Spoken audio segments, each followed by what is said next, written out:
नमस्कार। सामुद्रिक विज्ञान के इस अंक में एक बार पुनः आपका स्वागत है। दोस्तों, मैं हूँ भास्करानंद डोभाल और आप देख रहे हैं हस्तरेखा का ये अंक अपनी ही पसंदीदा यूट्यूब के चैनल गो ब्लॉग्स में। एक सुंदर सी मेल हथेली। आप पुरुष जातक हैं और आपकी रियल हथेली मेरे सामने विवेचना के लिए आ रखी है। सबसे पहले देखेंगे तो आपकी जो हथेली का आकार यहाँ पे दिखाई दे रहा है, ये निश्चित रूप से पूरी तरह से आयताकार है। ऐसे लोग दार्शनिक किस्म के व्यक्ति होते हैं, एनालिटिकल किस्म के व्यक्ति होते हैं। इनकी प्रवृत्ति होती है शोध में, अनुसंधान में, रिसर्च में इनकी बहुत ज़्यादा रुचि रहती है। और जब ऐसे लोगों का जीवन में भाग्योदय की स्थिति इनकी आती है तो निश्चित रूप से हर क्षण का लुत्फ उठाते हैं, हर क्षण का आनंद लेने वाले होते हैं और उच्च कोटि की हथेलियों में इनकी गिनती मानी जाती है। दूसरी बात, अगर हम हथेली की आभा मंडल को देखें, इसका ऑरा देखें, बहुत अच्छा है। जब देखते हैं तो आंखों को सुकून मिल रहा है। इसका मतलब है कि व्यक्ति अपना अच्छा प्रारब्ध लेके आया है, इस जीवन में अच्छा भाग्य लेके आया है। पूर्व जन्म के सुकर्म पुण्य कर्म व्यक्ति के साथ आए हैं, जिसके कारण व्यक्ति के जीवन में अच्छी नॉलेज रहेगी और अच्छा धन भी व्यक्ति अपने जीवन काल में प्राप्त करेगा और सभी प्रकार के सुख दुखों को भोग करके अंत में निवृत्त होकर मोक्ष की प्राप्ति करेगा। ये यहाँ पे स्पष्ट दिखाई दे रहा है। लेकिन दो तीन चीज़ों पे मैं बहुत ज़्यादा फोकस देने वाला हूँ इस हथेली पर। आपकी सवाल बोलूँगा नहीं, उसका सीधा उत्तर भी दे दूंगा। सबसे पहले तो यहाँ पे अगर देखें, सबसे महत्वपूर्ण ग्रह होता है ये, और ये है केतु। ये बताता है कि आपको अपने जीवन काल में बिना संयोग के कुछ मिलने वाला है या किसी का संयोग मिलके कुछ मिलने वाला है, और आपका प्रारंभिक दौर अच्छा रहेगा या आपका जो है बाद का दौर अच्छा रहेगा। क्योंकि देखा होगा आपने जनरली कि व्यक्ति के दो दौर होते हैं। या तो उसका प्रारंभिक दौर बहुत अच्छा रहता है, बहुत सुकून से रहता है, बहुत लग्जरी लाइफ जीता है, जो चाहता है वही होता है। और जो उसका बाद का दौर आता है, उसमें वो उसको बहुत सारी परेशानियों का मुकाबला करना पड़ता है। अब कुछ व्यक्तियों के जीवन में ये होता है कि पहला जो उसका दौर होता है, प्रारंभिक दौर, उसमें उसको संघर्ष करना पड़ता है। कई बार उतार चढ़ाव झेलने पड़ते हैं, कई बार अस्थिरता का जो है सामना करना पड़ता है। लेकिन प्रारंभिक दौर खत्म होने के बाद ऐसे व्यक्ति हर सुख का और जो है लुत्फ उठाते हैं और जीवन में कुछ बड़ा जो है हासिल करते हैं। तो ये जो है यहाँ पे ये केतु है, ये इसी चीज को बताता है। अब यहाँ पे देखिएगा, आपके केतु के क्षेत्र में जो है यहाँ पे स्पष्ट तरीके से केवल दो लकीरें हैं, केवल और केवल दो लकीरें हैं। इसका मतलब है आप अपने खुद की मेहनत और खुद के परिश्रम के बल पे अपने जीवन काल में बहुत बड़ी उपलब्धि हासिल करेंगे। ये मान के कभी भी मत चलिएगा कि किसी की मेहरबानी से या किसी के बहुत बड़े सहयोग मिलने से मैं अपना जीवन को बहुत बेहतरीन स्थिति में ले जाऊंगा। आपको खुद ही अपने बलबूते पे अपने जीवन को उठाना है, ये आपको चलना है। हाँ, आपका प्रारंभिक जो दौर है कम से कम जो है 40वें वर्ष तक का, आपके जीवन में थोड़ा संघर्ष भी जरूर रहेगा। कई बार उतार चढ़ाव भी आपको झेलने पड़ेंगे, कई बार हो सकता है अस्थिरता का भी आपको सामना करना पड़े और कई बार नुकसान भी झेलना पड़े। लेकिन 40 के बाद का जो समय है आपके लिए, वो निश्चित ही बहुत ही सुकून देने वाला है। और उसमें भी खासकर जो है 45वें वर्ष के आसपास का जो समय है आपका और 57वें वर्ष के आसपास का जो समय है आपका, ये दो समय आपको गोल्डन अपॉर्चुनिटी लाते हुए दिखाई दे रहे हैं जो आपका हाथ है। तो प्रारंभिक दौर थोड़ा संघर्ष से युक्त रहेगा, लेकिन इसी संघर्ष के बलबूते आप हर सुख को पाएंगे, हर सुख का भोग करेंगे। ये भी स्पष्ट दिखाई देता हुआ यहाँ पे नजर आ रहा है। जिस प्रकार से शुक्र की स्थिति है यहाँ पे इसी तरफ देख रहा है ये, तो घूमने फिरने के बहुत ज़्यादा शौकीन रहेंगे। अगर मैं कहूँ घूमने फिरने का शौक लेके आप पैदा हुए हैं तो कोई अतिशयोक्ति नहीं होगी। अब एक चीज़ देखिएगा आप, शौक लेके चाहे कोई भी शौक हो, हर व्यक्ति को रहता है, लेकिन सबका पूरा नहीं होता है। आप ऐसे इंसान हैं, एक चीज़ और है आपके अंदर, उसके कारण आप ऐसे इंसान हैं जिसका शौक पूरा होगा। छोटी बड़ी खूब यात्राएं करेंगे आप, जिससे मन प्रसन्न रहेगा और खुशनुमा माहौल आपके जीवन में बना रहेगा। ये निश्चित तौर पे यहाँ पे दिखाई दे रहा है। अब आपकी अगर हम जीवन की लकीर देखते हैं तो इस प्रकार से जो है यहाँ पे अंत में दो भागों में विभक्त होकर दिखाई दे रही है। एक चीज का ध्यान रखिएगा, अपने जन्म स्थान से दूर ही आपकी उन्नति है। जन्म स्थान में रहकर आप केवल एक साधारण व्यक्ति बन के रह जाएंगे। मानी चाहे आपकी सर्विस कितनी भी बड़ी हो, कितने बड़े पद पे भी हो आप, लेकिन वो चीज नहीं है, वो जलवा नहीं है जो जन्म स्थान से दूर है। जन्म स्थान से दूर बड़ी कामयाबी है, जन्म स्थान में रहकर जो है उतनी बड़ी कामयाबी नहीं दिखाई दे रही है। अगर विदेश जाते हैं तो और भी बड़ी कामयाबी यहाँ पे दिखाई दे रही है, क्योंकि यहाँ से भी एक रेखा निकल रही है। धीरे धीरे ये आपकी लीडरशिप की क्वालिटी को जहाँ बहुत हाई बना रही है, तो वहीं कहीं ना कहीं विदेशों से भी आपके पास धनागमन होने वाला है। और यहाँ पे अगर हम देखेंगे तो ये भी बता रहा है कि एक से ज़्यादा स्रोतों से आप अपने जीवन काल में खूब धन कमाने वाले हैं और धनाढ्य व्यक्तियों में आपकी जो है गिनती होने वाली है। आर्थिक जो आपका क्षेत्र है वो बहुत मजबूत रहने वाला है, बहुत ही मजबूत जो है आप आर्थिक तौर पे रहने वाले हैं। दूसरी चीज अगर हम यहाँ पे देखते हैं तो धार्मिक भावनाएं बहुत अच्छी रहेंगी और ईश्वर में विश्वास बना रहेगा। अपने आराध्य के प्रति समर्पण की भावना भी बनी रहेगी। अब सबसे बड़ी चीज देखिएगा, ये है आपका जो है आपकी हथेली में बैठने वाले प्रथम आचार्य ग्रह देवगुरु बृहस्पति, सुंदर है, पुष्ट रूप में है। और उससे बड़ी बात है, अगर यहाँ पे ध्यान से देखें हम, बहुत बड़ा चतुष्कोण बना हुआ है। पुष्ट बृहस्पति पे बहुत बड़ा चतुष्कोण होना अपने आप में भगवान व्यक्ति के अंदर देव कृपा होती है, शुभता की कृपा होती है। इसका मतलब है कि व्यक्ति कुशल प्रशासक है। चाहे आपने साधारण घराने में जन्म लिया हो तो भी आने वाले समय में अत्यंत उच्च पद तक पहुंचेंगे और पूरी सोसाइटी में बहुत बड़ा मान प्रतिष्ठा और सम्मान पाएंगे। और आपके अंदर अपने क्षेत्र में ऐसी नॉलेज रहने वाली है कि उसकी आप टीचिंग तक दे सके। ये चीजें यहाँ पे दिखाई दे रहा है। दूसरी बात ये बता रहा है, जैसे बृहस्पति आपका पुष्ट है, कि चाहे शिक्षा का क्षेत्र हो, चाहे इंजीनियरिंग का क्षेत्र हो, चाहे चिकित्सा का क्षेत्र हो, चाहे मैनेजमेंट का क्षेत्र हो, चाहे वाणिज्य का क्षेत्र हो, चाहे कानून का क्षेत्र हो, इन क्षेत्रों में अगर आप काम कर रहे हैं या काम करने की सोच रहे हैं तो ज़्यादा सुटेबल रहेगा, ज़्यादा तरक्की देने वाला ये करियर रहेगा और इसमें बहुत ज़्यादा आप कामयाबी भी पाएंगे। ये स्पष्ट तरीके से आपका बृहस्पति यहाँ पे कह रहा है। बृहस्पति आपका बहुत अच्छा है। दूसरी बात है, यहाँ पे बृहस्पति कहीं ना कहीं पुष्ट और सुंदर स्थिति में है, ये जगह उभरी हुई है, व्यक्ति श्रेष्ठ है। अपने जीवन काल में स्वयं उन्नति तो करेगा, जो इनसे जुड़ेंगे या इनके संसर्ग में आएंगे उसे भी ये उन्नति करने में निश्चित तौर पे सहायता प्रदान करेंगे, एक सहयोगी बन के रहेंगे। लेकिन जीवन में इस बृहस्पति की वजह से इनके अंदर स्वाभिमान की भावना बहुत ज्यादा रहेगी, इनके अंदर एक डीपली नॉलेज रहेगा और न्यायप्रिय व्यक्तित्व रहेगा। और सबसे बड़ी बात है, क्योंकि बृहस्पति क्या है, देवताओं का गुरु है, ये अपनी बातों का निर्वहन करने वाले रहेंगे और परोपकारी रहेंगे। मानी दूसरों की मदद करने की भावना इनके अंदर ऑटोमेटिक तरीके से है। और देखा जाए तो धार्मिक भावनाएं भी आप में देखने को बड़ी मात्रा में मिल रही है।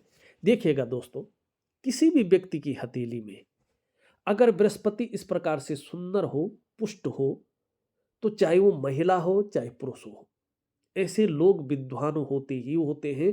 उसके साथ साथ इनके अंदर आत्मज्ञान बहुत अच्छा मिलता है, रहता ही रहता है। और अपार मान सम्मान जीवन में ऐसे लोगों को मिलता है। जीवन में बहुत सारा सम्मान जो है बृहस्पति दिलाता है, चाहे सड़क का किनारा हो चाहे महलों की ऊंचाई हो, हर जगह ऐसे लोगों को बड़ा सम्मान मिलता है। बृहस्पति अगर हथेली में इस प्रकार से पुष्ट हो तो देखिएगा, जिस व्यक्ति ने जन्म लिया है उस व्यक्ति के जीवन में समस्याएं तो आएंगी। अब मैं यहाँ पे ये नहीं कहूंगा कि आपका बृहस्पति ठीक है तो आपके अंदर समस्याएं ही नहीं है, आएंगी। कुछ दिन परेशान कर सकती हैं लेकिन अनिष्ट नहीं कर पाएंगी। जैसे आई थी वैसे चली भी जाएंगी और आप समस्याओं से बच जाएंगे, ये निश्चित है। और आपका इष्ट ग्रह भी जो है यहाँ पे देवगुरु बृहस्पति ही है, ये यहाँ पे स्पष्ट दिखाई दे रहा है। तो करियर का मामले में ये बहुत अच्छी चीज यहाँ पे दिखाता हुआ नजर आ रहा है। अब यहाँ पे इनके बीच थोड़ा देखिएगा, ये क्या है, ये गैप है। और ये धन के मामले में जीवन के 35वें वर्ष तक 3 चीजों में से एक या 2 चीज रखता ही रखता है, ये क्लियर है। या तो ये खर्चीला स्वभाव बहुत ज्यादा रहता है ऐसे में व्यक्ति का, या तो धन के मामले में संघर्ष रहता है, या व्यक्ति धन के महत्व को नहीं समझ पाता है। लेकिन ये चीज रहती ही रहती है व्यक्ति के जीवन में, ये निश्चित है। अब इन दोनों के बीच में भी हो तो ये जीवन काल के तकरीबन 44-45वें वर्ष तक धन के 3 चीजों में से 2 चीज या 1 चीज रखता है। या तो धन के मामले में संघर्ष रखता है, या तो खर्चीला स्वभाव बहुत ज्यादा रखता है, या व्यक्ति धन के महत्व को समझ नहीं पाता है लेकिन ये रखता है। अब इसके लिए मैं एक छोटा सा उपाय दूंगा, जरूर करेंगे, क्योंकि लंबा समय तक अगर धन के मामले में ये चीज रहे तो थोड़ा सा अन्य चीजों पे भी बहुत ज्यादा प्रभाव व्यक्ति का पड़ता है। अब ये देखिएगा, ये जब थोड़ा सा भी इस तरफ देख रहा होता है तो कहीं ना कहीं जो है परिवार को लेके हल्की फुल्की चिंताएं देता है। और अभी 1-1.5 साल तक ये कभी कभी बीच में परिवार को लेके हल्की फुल्की चिंताएं दे सकता है। दाम्पत्य जीवन, अगर शादी हो चुकी होगी तो दाम्पत्य जीवन को लेके जो उसका चरम सुख का भोग है उसके बीच में कभी कभार जो है ये उसके बीच में परिस्थितियां खड़ी कर सकता है। कुटुंब को लेके थोड़ी सी परिस्थितियां खड़ी कर सकता है, ठीक है ना। और कई बार सामने आए हुए मौके भी आप गंवा सकते हैं। इस प्रकार की चीजों को ये दिखा रहा है। दूसरा, अगर हम बात करें यहाँ पे, ये जो चीजें आपकी हथेली में दिखाई दे रही हैं, अगर आप यहाँ पे ध्यान से देखेंगे तो आपकी हथेली में इस प्रकार से जो है एक दूसरे को काटती हुई शानदार रेखाएं हैं, लेकिन उनको कहीं ना कहीं जो है रेखाएं काट रही है। और यहाँ पे शुक्र बलय भी बन रहा है, और यहाँ पे भी लगातार रेखाएं जो है एक दूसरे को काट रही हैं। ये ठीक नहीं माना जाता है। शुक्र बलय अगर आपने YouTube में कहीं देखा होगा तो इसको बहुत अच्छा माना जाता है। इसको कहता है ये धन के इतना बड़ा जो है चीज है कि इसके बराबर कोई है ही नहीं। लेकिन जहां तक मैंने शास्त्रों का अध्ययन किया है, हस्तरेखा और सामुद्रिक विज्ञान, उसमें इसके बारे में बताया गया है कि ये व्यक्ति के अंदर कामुकता देता है, कामी बनाता है ये व्यक्ति का। और जो ग्रह हैं वो कितने भी औज दे रहे हो, कितना भी अच्छा आभामंडल दे रहे हो, लेकिन इसके कारण अस्थिरता का आना बहुत जरूरी होता है। ये अस्थिरता को देता है, कामुकता को देता है, दूसरे के प्रति बहुत ज्यादा जो है व्यक्ति का अट्रैक्शन बढ़ता है, मानी कामुकता। तो ये इसके लिए ठीक नहीं माना जाता है। और जब ये रेखाएं काटती हैं तो इनको भी अच्छा नहीं माना जाता है। हथेली में एक दूसरे को काटती हुई रेखाएं, कहीं ना कहीं सबसे पहला प्रभाव इनका आपके मन पे, आपके मस्तिष्क पे पड़ता है। कई बार जीवन में उलझने बहुत ज्यादा आ जाती हैं और कई बार ये पूरे जीवन को उलझन में डाल देता है। और जो व्यक्ति की निर्णय लेने की ताकत है उसको ये छीन कर लेता है। ऐसे में व्यक्ति सही से डिसीजन नहीं ले पाता है कि वास्तव में किस तरफ हमें जाना चाहिए और क्या हमें करना चाहिए। दूसरा इसका प्रभाव पड़ता है आपके स्वास्थ्य पे, चाहे वो शारीरिक हो चाहे वो मानसिक स्वास्थ्य हो, ये हमेशा विकार देने की कोशिश करता है। तीसरा इसका प्रभाव पड़ता है आपकी आर्थिक सेहत पे, ये हमेशा आर्थिक रूप से आपको कमजोर करने का कार्य करता है, आर्थिक रूप से आपको बीमार करने का कार्य करता है और आर्थिक रूप से आपको जो है दरिद्रता की ओर धकेलने का कार्य करता है। चौथा इसका प्रभाव पड़ता है आपके रिश्तों पे, खास करके आपका दाम्पत्य जीवन का रिश्ता, आपका परिवार का रिश्ता और आपका कुटुंब का रिश्ता। इन रिश्तों का जो चरम सुख का भोग हो जाना चाहिए, उस चरम सुख के भोग में ये कहीं न कहीं व्यवधान उत्पन्न करता है, परिस्थितियाँ खड़ी करता है, भोग नहीं भोगने देता है। और सबसे बड़ा और सबसे तीव्र प्रभाव इसका पड़ता है आपकी डेवलपमेंट पे और आपकी प्रोग्रेस पे। आपका जो सफलता का स्तर हो जाना चाहिए था, उस सफलता के स्तर को ये माइनस की तरफ ले जाता है और ये यहाँ पे दिखाई दे रहा है। अभी 2.5 वर्षों तक इसका बहुत ज़्यादा प्रभाव आपके जीवन पर पड़ता हुआ दिखाई दे रहा है। इसको सबसे पहले आपने ठीक करना है। अब इसको कैसे ठीक करेंगे?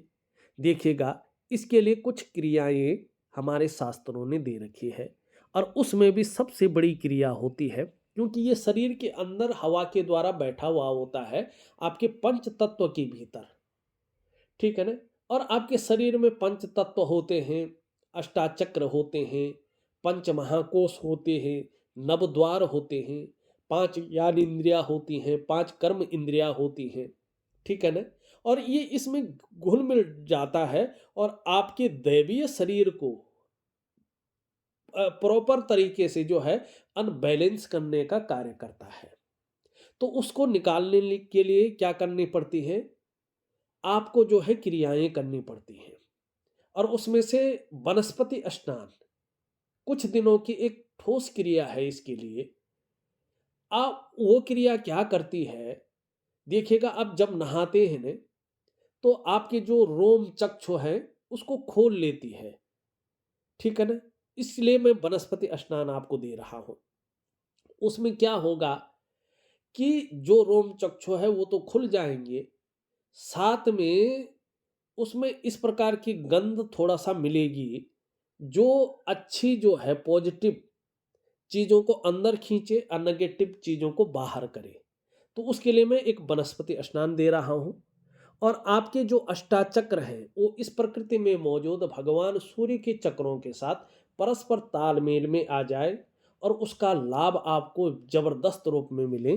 तो इसके लिए मैं दिव्य सूर्य क्रिया दे रहा हूं और आपके जो ये स्नान से रोम चक्षु खुले हैं, तो श्वास प्रश्वास के द्वारा उन रोम चक्षुओं से जो चंद्र नाड़ी है और सूर्य नाड़ी है, उससे जो पॉजिटिव वायु है आपके अंदर जाए और उन चक्षुओं से नेगेटिव वायु बाहर आए। तो उसके लिए एक दिव्य योग ध्यान क्रिया में आपको दे रहा हूं, ये बहुत सरल है। तो वनस्पति स्नान आपने कुछ समय तक करनी है और दिव्य योग ध्यान क्रिया और दिव्य सूर्य क्रिया आपको करीबन 3 से 4 महीने तक करना है, ठीक है ना। ये चीज मैं आपको दे रहा हूं और कोई उपाय निकलता है तो मैं बताता हूं और आपको देता हूं, ठीक है ना। अब यहाँ पे स्पष्ट चीजें देखिएगा, एक दो चीजों का आपको ध्यान रखना है। एक तो क्या है कि अभी अगर आप व्यापार नहीं कर रहे हो और व्यापार की तरफ जा रहे हो, तो आप जो है 41 ईयर से पहले व्यापार की तरफ ना जाएं तो आपके लिए बहुत अच्छा रहेगा। अगर बहुत जरूरी हो व्यापार की तरफ जाना तो कोशिश करें पार्टनरशिप में न जाएं। और 3 चीजों का अभी 42वें वर्ष तक ध्यान रखें। एक तो जल्दबाजी में बहुत बड़ा डिसीजन मत लीजिएगा, एक तो उतावलेपन में बहुत बड़ा निर्णय मत लीजिएगा और एक तो भावनाओं की वशीभूत होकर बहुत बड़ा डिसीजन मत लीजिएगा। अगर आप इन 3 चीजों के चंगुल में फंस गए तो जीवन में संघर्ष की स्थिति को ये जन्म देने वाला है, ठीक है ना। और धन हानि की स्थिति को सामने लाने वाला है। व्यवसाय की मैंने बात कर ली है। एक चीज का ध्यान रखेंगे जिस प्रकार का धन आप चाहते हैं, जिस प्रकार की कमाई आप चाहते हैं, इस बात का ध्यान रखें कि खूब मेहनत के बाद ही आपके पास वो कमाई आने वाली है।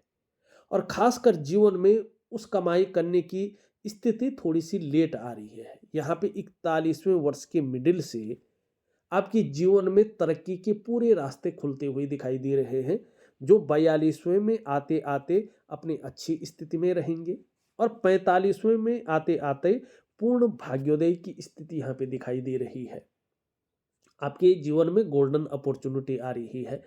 फिर 57वें वर्ष से बुढ़ापे का जो समय है वो बेहतरीन रहने वाला है, ये भी यहाँ पे स्पष्ट दिखाई दे रहा है। थोड़ा सा शुक्र के कारण, शुक्राचार्य जी के कारण अगर आप यहाँ पे देखें तो थोड़ा पीठ का दर्द है, घुटने का दर्द है, कमर की प्रॉब्लम है, इसकी संभावनाएं नजर आ रही हैं। तो इसके लिए योगा है, प्राणायाम है, ये चीजें जरूर करेंगे तो आपको कहीं ना कहीं लाभ होगा। तो अब चलते हैं अन्य चीजों पे। धार्मिक भावनाएं वास्तव में बहुत अच्छी रहेंगी, ईश्वर में विश्वास बना रहेगा और अपने आराध्य के प्रति निश्चित ही समर्पण की भावना रहेगी। यहाँ पे देखेंगे तो सभी उंगलियों का जो झुकाव है ये बृहस्पति की ओर दिखाई दे रहा है। आपके विचारों में स्वतंत्रता बहुत ज़्यादा रहेगी। कई बार अपनी ही बातों को मनवाने की इच्छा रहेगी, क्योंकि बृहस्पति आपको लीडरशिप की क्वालिटी देता हुआ यहाँ पे दिखाई दे रहा है। लेकिन मेहनती खूब रहेंगे, मेहनत करने में कभी भी कायरता नहीं रहेगी। यश पाने की इच्छा, नेम फेम पाने की इच्छा और अपने कार्यों में विस्तार पाने की बहुत अच्छी इच्छाएं रहेंगी, इसका लाभ भी होता हुआ दिखाई दे रहा है। और जीवन में सफलता की प्राप्ति भी बहुत अच्छी दिखाई दे रही है। देर सवेरे सही, लेकिन बड़ी कामयाबी यहाँ पे दिखाई दे रही है। और चीज़ों में रिस्क लेने की ताकत है, चीज़ों में जोखिम उठाने की ताकत है। और उस रिस्क लेने में, उस जोखिम उठाने में कहीं कोई नुकसान हो भी जाए तो गिर कर पुनः उठने की ताकत भी यहाँ पे स्पष्ट दिखाई देती हुई नजर आ रही है। यहाँ पे देखेंगे तो धन कमाने की खूब ललक दिखाई दे रही है, लेकिन धन के प्रबंधन में, कागजों के रखरखाव में, अकाउंटेबिलिटी में, फाइलिंग में और कम्युनिकेशन स्किल्स में थोड़ी सी कमी दिखाई दे रही है। यहाँ तक थोड़ा नाखून बनाएं तो आपको बहुत बड़ा लाभ होता हुआ यहाँ पे दिख रहा है। एक सुखद जीवन जीने की चाह रहेगी और सुखद जीवन जीने के लिए प्रयत्नशील व्यक्तित्व भी रहेगा, ये भी दिखाई दे रहा है। हृदय की रेखा देखें तो धीरे धीरे जो है देवगुरु बृहस्पति की ओर आती हुई ये दिखाई दे रहा है। और ये आपको बता रहा है कि दैवीय गुण आपके अंदर बहुत ज़्यादा आने वाले हैं, जो ईमानदारी को बढ़ाएगा। और उसके बाद चाहे आप अपने जीवन काल में व्यापार करें, जिसको बिजनेस कहते हैं, नौकरी करें, कोई और काम करें, समाज में एक श्रेष्ठ जीवन आप निश्चित ही व्यतीत करेंगे, ये यहाँ पे बताता हुआ नजर आ रहा है। यहाँ पे अगर हम देखेंगे तो इस प्रकार से आपकी जो है मस्तिष्क रेखा है, जो आपके बौद्धिक स्तर को बहुत अच्छा बता रहा है, आपके अंदर क्रिएटिविटी देता हुआ दिखाई दे रहा है। बहुत सुंदर लंबी और जो है हवाई यात्रा, शानदार हवाई यात्रा ये बता रहा है, क्रिएटिविटी बता रहा है, जिससे मन प्रसन्न रहेगा और खुशनुमा माहौल बना रहेगा। एक से ज़्यादा संपत्ति आप अपने जीवन काल में जोड़ेंगे, ये भी दिखाई दे रहा है। इसके बारे में मैंने पहले ही बता दिया है। ये रेखाएं तो हैं, लेकिन अभी इनका महत्व नहीं हुआ है। जब इनका महत्व बहुत अच्छा उभरेगा तब इसके बारे में मैं बताऊंगा, ठीक है ना। ये रेखाएं भी हैं, लेकिन इसका भी महत्व अभी नहीं उभर पाया है। शुक्र का अगर हम बात देखें तो घूमने फिरने के खूब शौकीन रहेंगे, ये इच्छा भी पूर्ण होगी। अभी किसी चीज़ को लेके कुछ ज़्यादा सोच भी रहे हैं, चिंता भी कर रहे हैं, कई बार बहुत ज़्यादा प्रयास करते हैं, लेकिन प्रयास उस रूप में फलित नहीं हो रहे हैं। तो इसके लिए कभी कभार जो है अभाव की स्थिति भी दिखती है यहाँ पे। और बहुत ज़्यादा मेहनत, सब कुछ होने के बावजूद भी जो सुख की अनुभूति है थोड़ी सी कमी दिख रही है। यहाँ पे कभी कभी कन्फ्यूजन है, उलझन है, दुविधा है और जो निर्णय लेने की ताकत है वो भी कभी कभी क्षीण हो जाती है। तो दिव्य सूर्य क्रिया दे रहा हूँ, उसमें मंगल का उपाय दूंगा, जरूर करें, लाभ होगा। ये प्रैक्टिकल रूप से कुछ देना चाहे तो थोड़ा सा नज़र दोष दे सकता है, मतलब जिसको आंखों में चश्मा वगैरह चढ़ सकता है, थोड़ा चिड़चिड़ापन स्वभाव बना सकता है, थोड़ा हल्का गुस्सैल स्वभाव बना सकता है और कभी कभार जो है शारीरिक कमजोरी भी महसूस हो सकती है या घुटने वगैरह में दर्द वगैरह की शिकायतें भी हो सकती हैं। ज़्यादा बढ़ जाता है तो ये ब्लड प्रेशर भी देता है, तो थोड़ा सूर्य क्रिया करते रहें। हाँ, पराक्रम बहुत अच्छा रहेगा, एनर्जेटिक स्वभाव बना रहेगा, जो भी आपसे मिलेगा वो कंफर्टेबल फील करेगा। बृहस्पति के बारे में हमने बता दिया है। शनि आपकी अच्छी स्थिति में है, थोड़ा गंभीर व्यक्तित्व तो रहेगा, लेकिन सुबह उठने में थोड़ा आलस्य ये दे सकता है। सूर्य में चीज़ें बहुत अच्छी हैं, लेकिन सूर्य पूरी तरह से ऊर्जा प्रोवाइड नहीं कर पा रहा है। तो सूर्य के अच्छे फलों को प्राप्त करने के लिए दिव्य सूर्य क्रिया जरूर करें, आपको लाभ होगा। छोटा काम भी करेंगे, नींद भी पाने की इच्छा ज़्यादा रहेगी। और थोड़ा सा जो है अपने जीवन में गायत्री महामंत्र का जाप करना शुरू करें तो आपको लाभ ज़्यादा होगा। चंद्र पर्वत बहुत अच्छा है, ये मन को मजबूत रखेगा, आपका कॉन्फिडेंस लेवल को बहुत अच्छा रहेगा। शरीर का हार्मोनल सिस्टम भी आगे चलकर बढ़िया रहने वाला है और आप जो है क्रिएटिव बहुत अच्छे रहेंगे। देखा जाए तो मैंने आपकी हथेली का पूरा विश्लेषण करके आपको बता दिया है और उपाय में विधिवत तरीके से लिख करके ऑडियो के माध्यम से भेज रहा हूं, आप करने की कोशिश करें, निश्चित ही आपको अच्छा लाभ होगा। इस वीडियो में बस इतना ही। एक नई वीडियो के साथ पुनः उपस्थित होऊंगा, तब तक के लिए नमस्कार।